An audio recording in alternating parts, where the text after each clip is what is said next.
Magandang araw po sa inyong lahat. Bago natin simulan ang pagbabasa ng kwentong ibinahagi sa atin ni Sir Rico, ay inaanyayahan ko muna kayong pumindot ng like at mag-comment na rin ng kahit salamat Rico, para naman alam niya na marami ang tumatangkilik at nag-aabang ng kanyang padalang kwento na nagmula sa sarili niyang mga karanasan bilang isang magiting na babaylan. Gusto ko rin kayong anyayahang makinig sa pinakamaaksyong kwento na nai-upload dito sa ating channel. Ito ay ang Birador ng Santa Barbara na pinagbibidahan ni Rafael. Ito din ang Rafael na tumutulong paminsan-minsan kina Lino at Tingting sa kwento nating Aswang Killer na naroon naman sa ating side channel na Kwentong Aswang Comics. Nasa video description ang link ng playlist para kumpleto na at hindi na kayo mahirapang hanapin ang kasunod. 100% po itong ma-action ha. Sana ay ma-enjoy nyo. Birador ng Santa Barbara Series, Book 1 to 4, Part 1 to 239. Iyon na po ang kabuuan ng kwento. Salamat sa mga dadalaw at makikinig. Ipagpatuloy na natin ang kwento. Habang pinupuluputan niya ako ng kanyang mahaba at matibay na buhok, ay ibinukas ko na ang aking puder. Sinadya kong magpahuli muna sa kanya dahil gusto kong malaman kung papaano lumaban at hanggang saan ang kakayahan ng isang gumon. Gusto ko ring subukan kung totoo ang kwento tungkol sa kanyang kahinaan. Noong magbukas na ang aking puder, ay biglang nagliyab ang kanyang buhok na nakapulupot sa akin. Napahiyaw siya sa sakit, tapos bumulandra sa isang puno. Sumigaw siya at tinawag ang kapatid. "Almira! Ano pang hinihintay mo? Kumilos ka na! Simulan mo nang umatake!" Pero iyong kanyang kapatid ay hindi pa rin gumagalaw, nakatingin lang. Muling umangat sa lupa ang gumon na si Ann. Humaba uli ang kanyang buhok, mas makapal na iyon. Naging matigas at matulis ang dulo na parang pinatulisang alambre. Hindi pa rin ako umaalis sa kinaroroonan ko.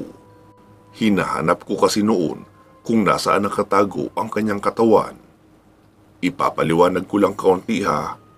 Ang gumon po ay isa ring uri ng manananggal.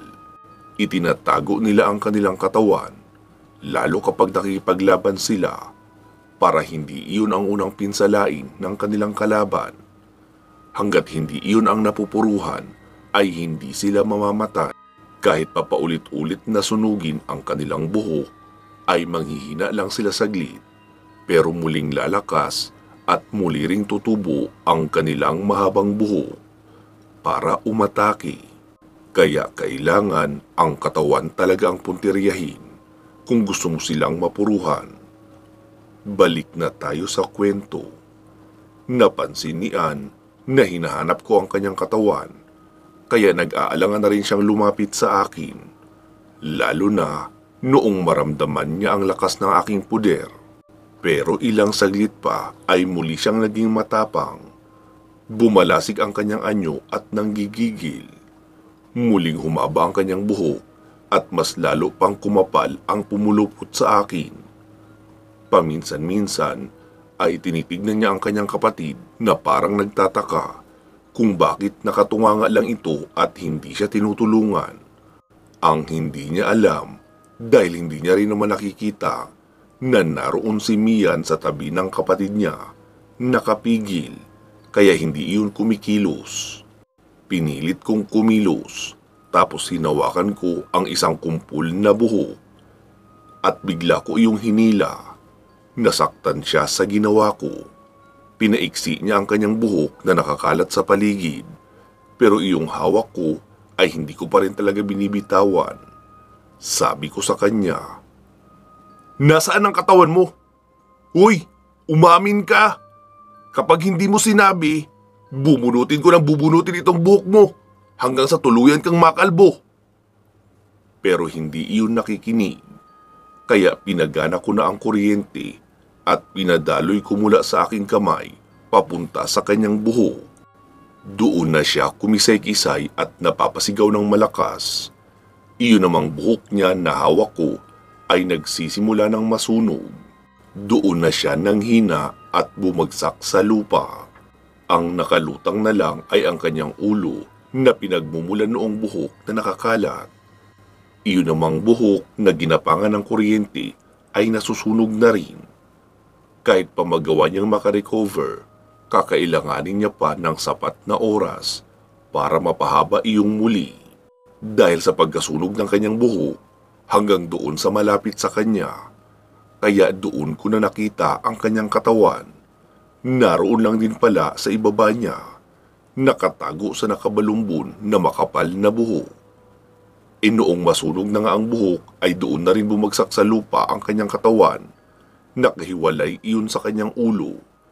Nilapitan ko iyon at kinuha, sabay hinila papalayo. Pero muli siyang umatake sa akin upang makipag-agawan. Kaya inusalan ko na siya ng sator, sabay angat ng aking kamay. Tumalsik siya sa malayo, pero sigurado naman akong hindi siya napuruhan. Dahil hangin lang naman ang laman noon, para lang mailayo sa akin iyong mismong nakalutang niyang ulo. Baka biglang manghalik baka mangagat ng tenga. Noong madala ko na sa isang tabi ang kanyang katawan, ay maingat kong inihiga iyon. Tapos binakuran ko ng puder para hindi niya malapitan at hindi niya rin makuha. Noong muling lumutang sa ere ang ulo niya, ay hindi na mabagsik ang itsura. Itsurang nag-aalala na para sa kanyang katawan. Nagsalita naman ako. Kahit anong gawin mo ay hindi mo ako magagapi. At kung gusto kitang patayin, ay dapat kanina ko pa ginawa. Narito ako para tulungan kayong maisaayos ang buhay nyo at gawin kayong normal na tao. Naawa ako sa inyo dahil hindi nyo naman ginusto ang kung anumang nangyayari sa inyo ngayon. Kagagawan lang ito lahat ng inyong ama. Kayo lang ang nagdurusa. Tinignan ko si Mian. Agad niya namang naintindihan ang ibig kong sabihin. Kinuha niya ang katawan ng dalaga. Sabi ko na ingatan niya ang katawan. Maghihintay kami hanggang sa mag-umaga dahil kusa naman iyong babalik sa normal. Nag-aalala ako noong mga oras na iyon dahil mukhang uulan pa. Hindi nga ako nagkamali. Ilang sandali lang ay biglang bumuhos ang malakas na ulan. Tinabihan naman ako agad ni Mian. Nagulat ako dahil sa kinaroroonan namin ay walang ulan. Doon lang sa paligid ang meron. Kaya hindi rin ako nabasa kahit walang panangga at walang sinisilungan. Hindi na rin ako nagtaka pa dahil isang diwata ng kalikasan ang kasama ko. Kayang-kaya niyang solusyonan ang mga simpleng bagay katulad noon. Hindi nagtagal ay dinalaw na rin ako ng antok at nakatulog. Noong muli ako makapagmulat ng mata ay maliwanag na. Umaga na pala. Wala na si Mian sa tabi ko. Ang katabi ko na ay iyong dalawang dalagang si Ann at ang kapatid niyang si Mira. Gaya ng inaasahan ko, nasa normal na anyo na sila. Tumayo ako at inisip kung paano ko sila maiuwi sa kanila dahil tulog pa naman ang dalawang iyon pareho. Nang may mamataan akong mga tao sa hindi kalayuan sa kinaroroonan namin. Nag-alala ako dahil baka anong isipin nila kapag nakita ako roon kasama ang dalawang dalaga. Alam ko rin na iyong magkapatid na dalaga ang hinahanap nila dahil kasama roon ang mga magulang noong dalawang babaeng kasama ko. Nilapitan ko ang dalawang dalaga para gisingin. Naunang nagising ang bunso, tapos nangapa sa paligid hanggang sa mahawakan ang kanyang ate. Inalog-alog niya iyon at sinabing, "Ate, naiihi ako. Bakit tayo dito natulog? Kaya pala malamig at maraming langgam at lamok.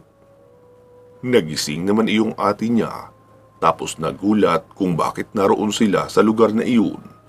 Makikita ang pagtataka sa kanyang mukha habang inililibot ang tingin sa paligid at tila inaalala kung paanong naroon sila. Hanggang sa maalala na siguro kung anong nangyari noong nakaraang gabi. Tumayo siya at mukhang hinahanap ako. Nakatago kasi ako noon sa tagabulag. Umusal ako ng orasyon para mapawalang bisa muna ang ginagamit kong tagabulag. Noong makita niya ako, ay agad na akong nagsalita. Ano, naaalala mo na ang mga nangyari kagabi? Galit naman siya na sumagot. Talaga palang pakialamero ka, no? Hindi mo kami tinitigilan. Kapag may nangyaring masama sa kapatid ko, hahabulin talaga kita kahit saan ka pa magpunta. Sinagot ko naman siya. Relax ka lang, hindi ka nag-iisip ng tama. Sa tingin mo, kung intensyon kong gawan kayo ng masama, ay magigising pa kayo ngayon pareho? Isang kumpas ko lang ng apoy ng kamatayan, magiging abo na kayo. Tingin mo makakaligtas ka roon?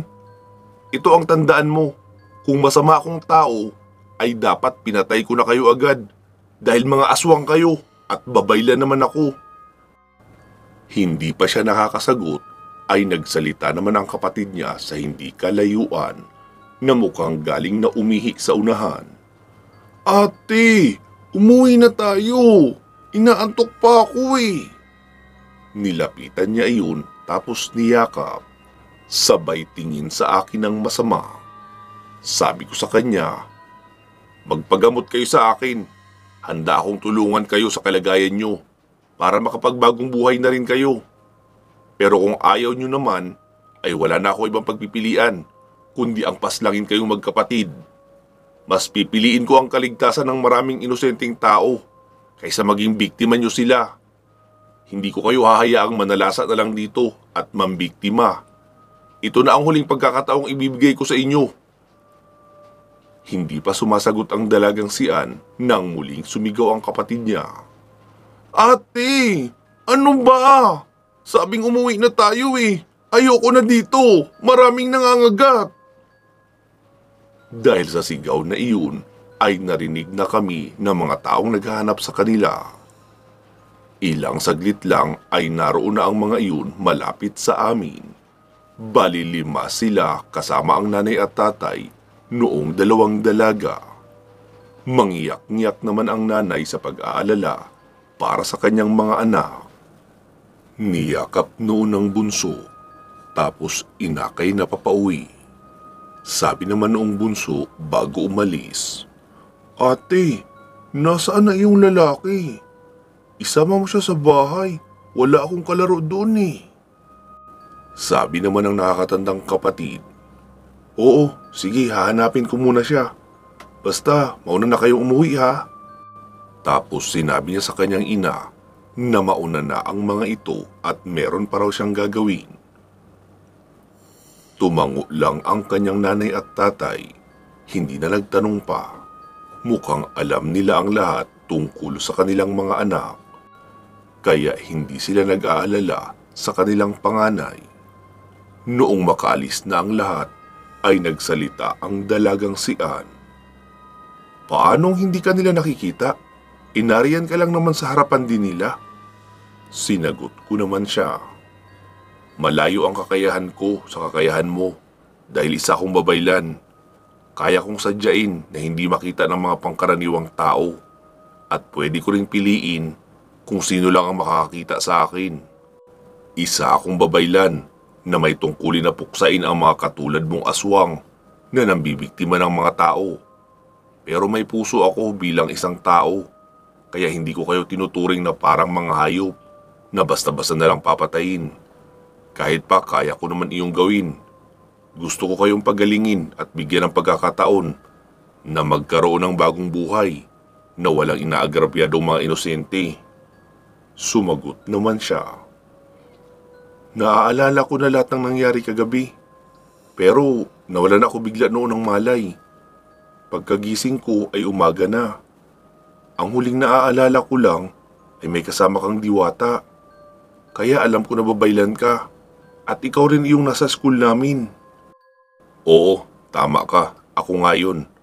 Dahil kapatid ko, ang guro niyo na si Teacher Erica. Kaya ako naroon dahil nagsumbong siya sa akin tungkol sa mga panggagambala niyo, pati na mga ligaw na kaluluwa. Uuwi na muna ako, pero babalik ako mamayang hapon sa inyo. Huwag muna kayong kakain ha, ng kahit anong pagkain na kinakain niyo dati para lumakas ang katawan niyo. Tiisin niyo na muna ang mga normal na pagkain ng mga tao. Babalikan ko kayo mamaya para gamutin. Tandaan mo ang mga sinasabi kong ito, na ito na ang huling pagkakataon na ibibigay ko sa inyo. Sa susunod na magmatigas pa kayo, hindi na ako magdadalawang isip na paslangin kayong magkapatid.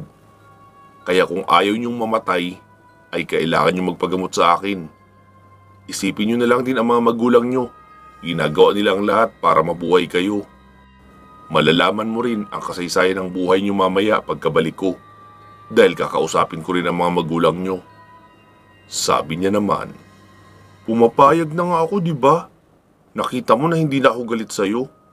Gusto ko na rin matapos ang pagiging ganito namin. Mula pagkabata ay ganito na ako. Hindi ko alam kung paano akong nagkaganito. Ayoko makipaglapit sa mga tao dahil ayoko silang masaktan. Pero kapag sinusumpong na ako ng pagkahalimaw, ay hindi ko na nakokontrol ang sarili kong katawan. Teka, sigurado ka wala kang ginawa sa akin kagabi o sa kapatid ko? Sabi ko naman, anong ibig mong sabihin?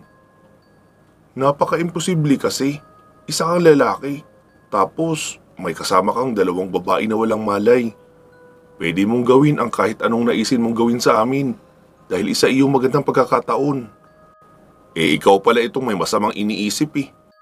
Samantala, hindi sumagi sa isip ko kahit saglit ang ideyang naiisip mo ngayon. Ikaw na rin mismo ang nagsabi na may nakita kang diwata na kasama kong nagbabantay sa inyo. Siya rin ang nagbalik sa inyo sa normal at nagbantay sa inyo hanggang umaga para hindi kayo masikatan ng araw sa ganoong anyo. Madalas ko rin kasama ang diwatang iyon. Sanay din ako na may kasama palagi na babae dahil puro babae ang mga kapatid ko at pinsan ko na palagi ko rin kasama. Sige, uuwi na muna ako kina ate. Babalik ako mamaya, pupuntahan ko kayo. Hindi na siya kumibo, kaya tinalikuran ko na at umuwi na ako sa bahay nila ate. Pagkarating ko kina ate ay nakita kong may nakaparadang puting sasakyan sa gilid ng bahay. Sinalubong naman ako agad ng pinsan ko at sinabing, Kuya, may babaeng naghahanap sa iyo. Pero may kasamang dalawang lalaking may mga dalang baril. Noong makalapit ako, ay tumingin ako kay ate. Sabi niya naman, Bunso, hindi na kasi kilala si Wendy dahil ngayon niya pa lang yung nakita. Siguro po ay kilala na ng karamihan dito ng mga tagapakinig kung sino si Wendy. Siya po yung anak ng mayor na nagamot ko. Kaya syempre, meron talagang mga bodyguard kapag umaalis. Sabi ni ate, Nandun si Wendy sa kabilang kwarto, naghihintay sa'yo. Nakatulog na yata sa kakahintay, tagal mo kasi eh. Sabi ko naman, ano namang sadya niya sa akin? Sumagot naman siya, Abay malay ko sa'yo, baka nangungumusta lang, o baka iimbitahin ka sa bahay nila. Lagot ka na naman sa dragon mo, uusok na naman ang ilong noon kapag nalaman. Lalaki ka naman, kaya wala akong problema doon. Ang mga babae ang magkakaproblema sa iyo. Wika niya pa sabay tawa.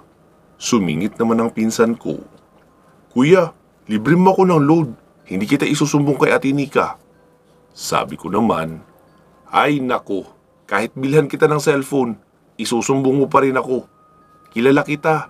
Hindi makakatiis ang bibig mo na hindi magkwento. Tinawanan naman siya ni ate. Nagpunta na nga ako sa kwarto kung saan naroon ang dalagang naghihintay sa akin. Pero nagkasalubong kami sa may pintuan pa lang. Papalabas na rin pala siya.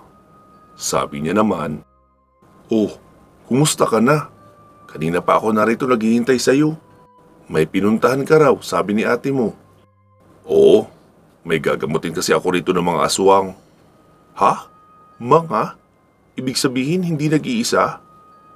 Oo, dalawa sila, magkapatid. Siya nga pala, bakit ka narito? Akala ko hindi ka na magpapakita dahil takot ka sa misis ko. Sumagot naman siya. Ano ka ba? Makakalimutan ko ba ang nagligtas ng buhay ko? Iimbitahin sana kita sa bahay dahil nandito ka na rin naman. Mabuti at hindi mo pala kasama ngayon ang boss mo. Ay ang asawa mo. Birthday ni Mami bukas. Hanggang gabi ang party sa bahay. Pero ngayon, gusto ko sumama ka muna sa bahay. Hindi ako aalis dito hanggat hindi ka sumasama. Sabi ko naman, paano ba yan? May mahalaga pa akong gagawin eh. Hindi ako makakasama ngayon. Kasi meron pa nga akong babalikan dahil gagamutin ko pa ang mga iyon, di ba? Sabi niya naman, di maghihintay ako dito. Kilala naman ako ni ate mo. Malapit na kamag-anak ko ang asawa niya. Sagot ko naman, kaya pala. Di bahala ka. Basta hindi ako makakasama ngayon. Kailangan kong unahin iyong mga magpapagamot sa akin. Ilang saglit pa ay tinawag naman ako ni ate para kumain. Kaya pumasok na nga muna ako sa kusina. Matapos kong makakain ay muli akong lumabas ng bahay. Magtatanghali na noon, naroon din sila ate na may pinagkakaabalahan. Maya-maya ay may dumating na video okay system.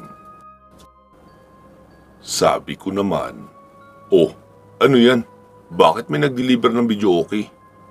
Sumagot naman ang dalagang si Wendy. Di nirentahan ko. Magkakantahan na lang kami dito habang maghihintay sa'yo. Ilang saglit pa ay meron namang dumating na delivery ng 3 kahon na alak na Black Label at 1 kahong lemon juice. Sabi sa akin ng pinsan ko, Kuya, ang daming alak. Naku, lasingan talaga ito mamaya. Sinagot ko naman siya. Di ba yan ang gustong-gusto mo? Dahil malakas ka namang uminom? Napangiti naman siya. Tapos lumapit sa amin si Wendy. Sabi ko naman, anong okasyon? Bakit ka nagpa-deliver ng alak? Sabi niya naman, wala namang okasyon. Narito na rin naman ako. Di magpapainom na ako. Kasama sa mga papainumin ko ang mga kapitbahay nyo rito. Nag-order na rin ako ng isang malaking lechon.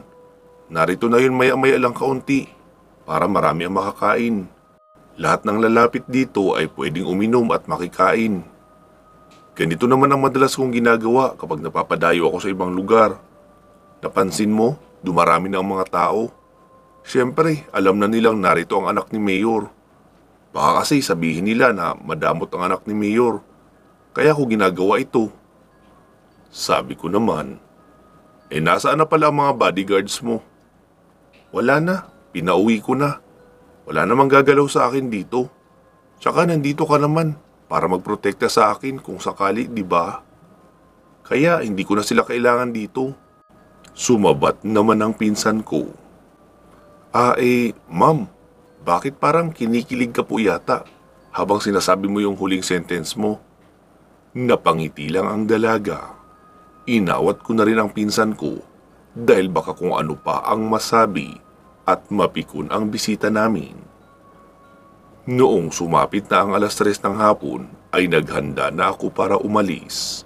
Hindi na ako nagpaalam dahil baka pigilan pa ako, lalo at nagsisimula na ang kanilang kasiyahan. Pagkarating ko sa bahay ng mga dalagang gumon ay napansin kong tahimik na tahimik ang paligid. Walang tao, kaya umikot ako sa likuran. Nagulat na lang ako noong biglang may tumama sa likod ko na isang itak. Kaya napaliyad ako sa sakit. Sinaksak niya pa ako ng ilang beses, kaya napaatras na ako. Nakita ko ang tatay noong 2 dalaga ang naroon na siyang sumaksak sa akin ng kanyang matalas na itak. Galit iyon na nagsalita. Hayop kang lalaki ka! Sobra-sobra na ang pakikialam mo sa pamilya ko! Anong kasalanan namin sa'yo para manghimasok ka ng ganito? Papatayin kita, hayop ka!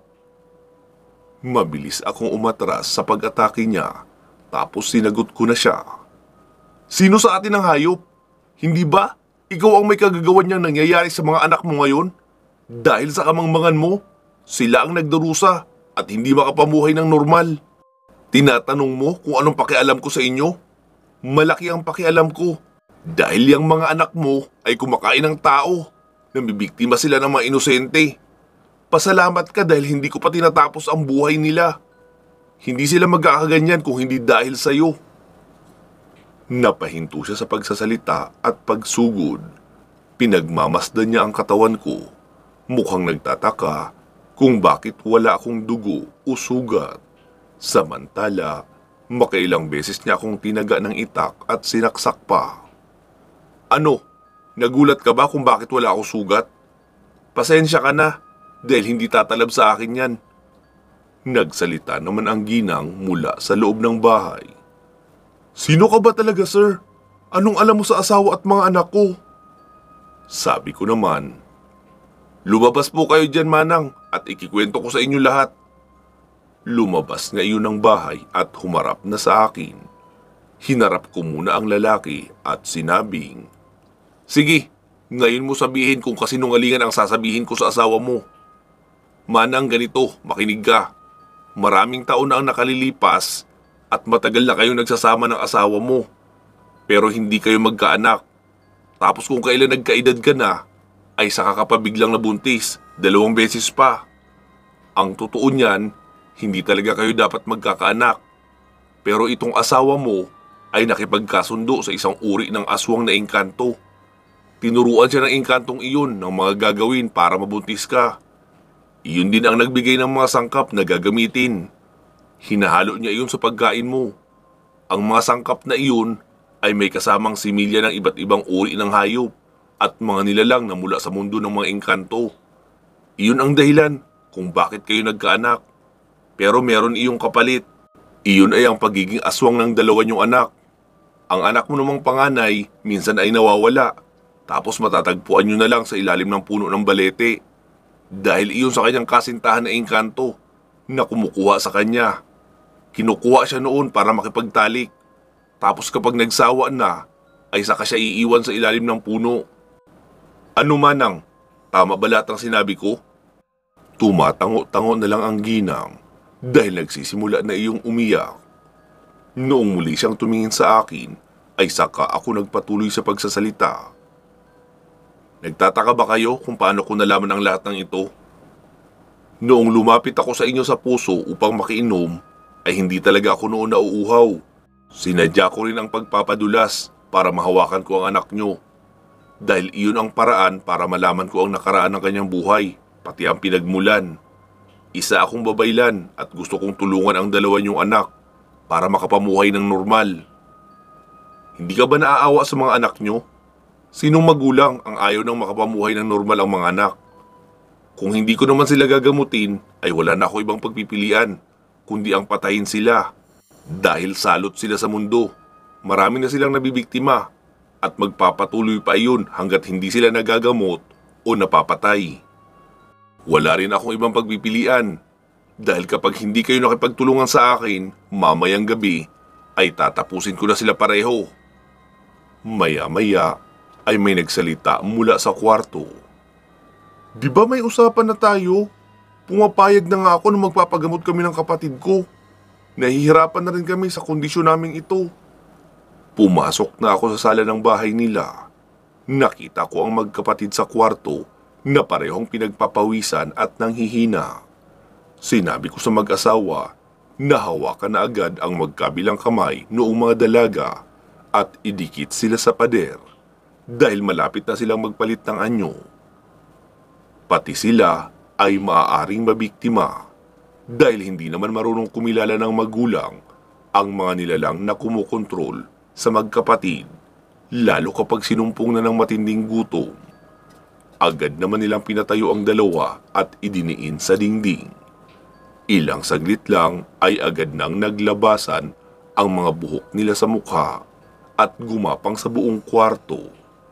Agad na akong umusal ng orasyon para sa pamako, kaya hindi na ang mga iyon nakagalaw.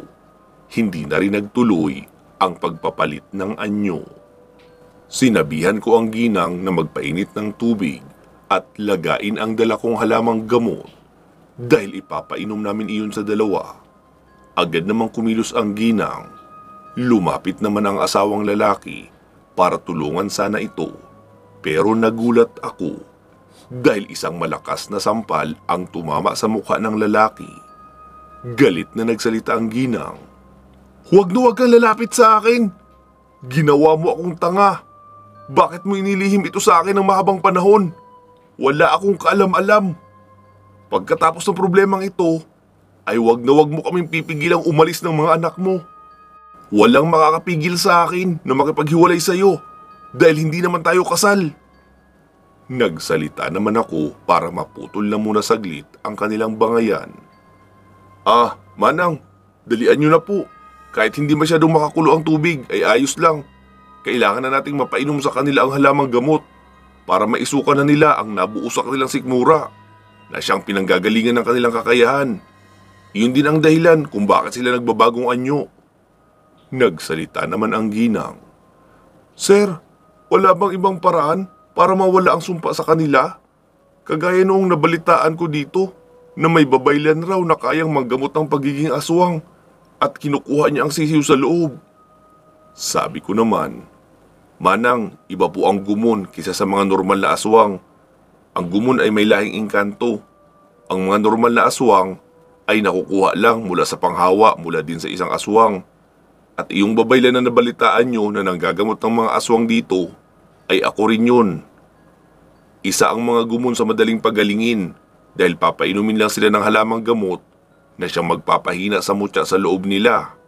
Hindi ito sisiw. Pero sila rin ang pinakadelikado kapag hindi malunasan ng maayos dahil ikamamatay din nila ang gamutan." Tila nataranta ang ginang sa mga narinig at hindi na alam ang uunahin sa mga pinapagawa ko sa kanya. Kaya inagaw ko na ang mga sangkap at ako na ang nagpakulo noong mga halamang gamot. Pinalamig ko lang iyon kaunti, tapos naging malapot na at naging kulay green. Dinala ko na iyon sa kwarto at hinati sa dalawang dalaga. Agad ko na ring pinasunod ang nanay at sinabi kong maghanda ng plangganang pagpapasukahan sa mga iyon. Umusal na ako ng orasyon, sabay dikit ng aking hintuturo sa sikmura noong dalagang si Ann. Tapos idiniin ko kaunti. Napahiyaw naman siya sa sobrang sakit. Kasunod noon ay doon na nagsimulang magsuka habang nakasahod naman ng planggana ang kanyang ina. Pasintabi lang po sa mga kumakain at masiselan dahil habang sumusuka ay nagsimula nang lumabas ang malapot na laway na may kasamang dugo. Ganon din ang ginawa ko sa bunso. Noong nanghina na sila ng tuluyan ay inalis ko na ang pamako. Tapos halos magkasabay silang nawala ng malay. Sabi ng ginang, "Sir, bakit gumagalaw iyong nasa planggana?"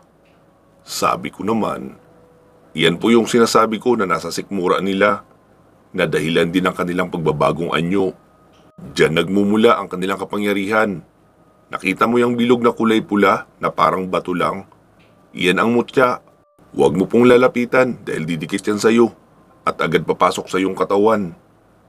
Nilapitan ko iyong planggana at inusalan ko na ng orasyon hanggang sa umusok iyong mutya at naging abo. Umalis muna ako saglit upang maghanap ng mga halamang gamot. Tapos ibinigay ko iyon sa ginang. Binilinan ko siya na pagkagising ng mga anak niya ay painumin ng pinakulo ng mga dahon na iyon. Huwag rin siyang mag-alala dahil manunumbalik na rin ang lakas ng dalawa. Pero lakas iyon bilang tao, hindi bilang isang gumon. Pansamantala muna nating puputulin dito ang ating kwento. Magsama-sama tayong muli sa kasunod na mga bahagi na ipapadala sa atin ni Sir Rico. Bago po natin tapusin ang ating kwento, ay bigyan muna natin ng daan ang ating mga shoutout at pasasalamat. Unahin na muna natin ang ating mga major sponsors na sina Ma'am Aida Lasimet Calfe ng Qatar at si Ma'am Connie Matias Narumi ng Japan. Pati na rin ang iba pa nating mga sponsor na sina Ma'am Bernadette Arcalas, Ma'am Alma A. Rosales at Ma'am Lynn Gentilizo. Maraming salamat po sa inyong walang sawang pagsuporta sa ating channel, pati na sa proyektong pagtulong sa mga batang pinabayaan ng magulang.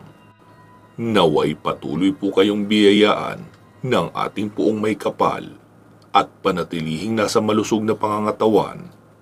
Pinapasalamatan din natin ang ating mga current channel members na sina Ma'am Rose Halandumon, Senya Hikom Luquias, Jovi Taghap, Lito Bueno, Georgina Bati, Lou Kira, Click and Collect Manila, Sergeant Katz Dorms, Burns A, Christine Olson, Kevin Nang, Celsa Escartin, Jenny Mostrado, Maria Victoria, Eric Platero, Yam in Japan, Jesmar Ocampo, at Dean Ciudadano. Pasalamatan na rin natin ang ating tatlong masisipag na group admin at moderator na sina Ma'am Ilongga Guapa, Ma'am Gilane Fernandez at Ma'am Gina Araga. Sa muli ay inaanyayahan ko po kayo na mag-like and follow sa ating Facebook page na ang pangalan ay Katotohanan at Misteryo. Pinapasalamatan ko rin kayong lahat na mga regular listeners ng ating tatlong channel. Ito po ay ang Katotohanan at Misteryo, kwentong aswang comics, tsaka iyong problema at payong kaibigan. Siguraduhin nakasubscribe po kayo sa mga channel na iyon. Sana ay patuloy pa rin kayong makinig kahit pa hindi ako ang boses na nagsasalita. Balikan nyo rin po sana ang mga luma nating video, iyong mga na-upload ng 2 years ago to present. Siguradong marami pa doon ang hindi nyo napapakinggan, lalo na sa mga bago lang dito sa ating channel. Maraming salamat po sa patuloy nyong suporta sa ating mga channels. Magsama-sama po tayong muli sa iba pang mga paparating na kwento. Mag-iingat po kayo palagi at hanggang sa muli.